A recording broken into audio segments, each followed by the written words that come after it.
يا شباب حياكم الله، جانا العيد اهو، جانا العيد وكل عام وانتم بخير. وطالما العيد جه يبقى لازم العيديه تيجي معاه، زي العاشوره اللي بتتاكل يوم عاشوره برضه. سبحان الله.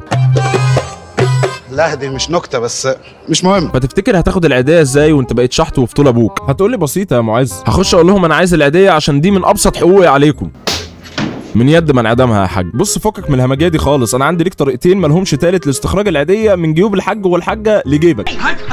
هات يا تيمور، طب مخصومه منك الشهر الجاي عشان تخرج بيها مع اصحابك وتتبسط وتعمل كمان حلقه رامز جلال الجديده. ما خلاص ما عادتش تفرق، بس لما تكبر تحمد ربنا وتحطها في جيبك بكل قناعه ورضا. ايه ده يا معلم؟ عمود ده ما يجيبش حق المواصلات يا معلم. واول طريقه انك تخش على الحاج وهتلاقيه قاعد في احدى زوايا الشقه بيحسب اللي اتصرف في شهر رمضان. تخش عليه بمنتهى الادب والاحترام وتقول له كلمه واحده بس: عامل ايه يا حاج؟ كل سنه وانت طيب. امشي غور، امشي يا ابني. مفيش زي حنيه الاب يا جماعه، عادي جدا، مش عايزك تقلق خالص. نخش على الطريقه الثانيه والاخيره، والطريقه الثانيه انك هتخش على اكتر واحده بتحبها. الست دي امي يا انا طول عمرها.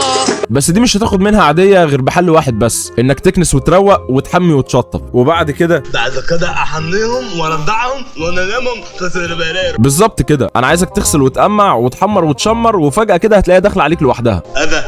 اذى حطها في جيبك وسكمن بكمن. اخدت العيديه يا معلم، اي خدمه. هتقولي متشكرين بقى، انا رايح اخرج بيها. تخرج بيها فين؟ مع اصحابي. اصحابك مين؟ اصحابي اللي هخرج معاهم. انت شكل الفيديو ده انا ساكن عندك امتحانات وما انتش متعتع من هنا يا حبيبي. سلام يا رجاله.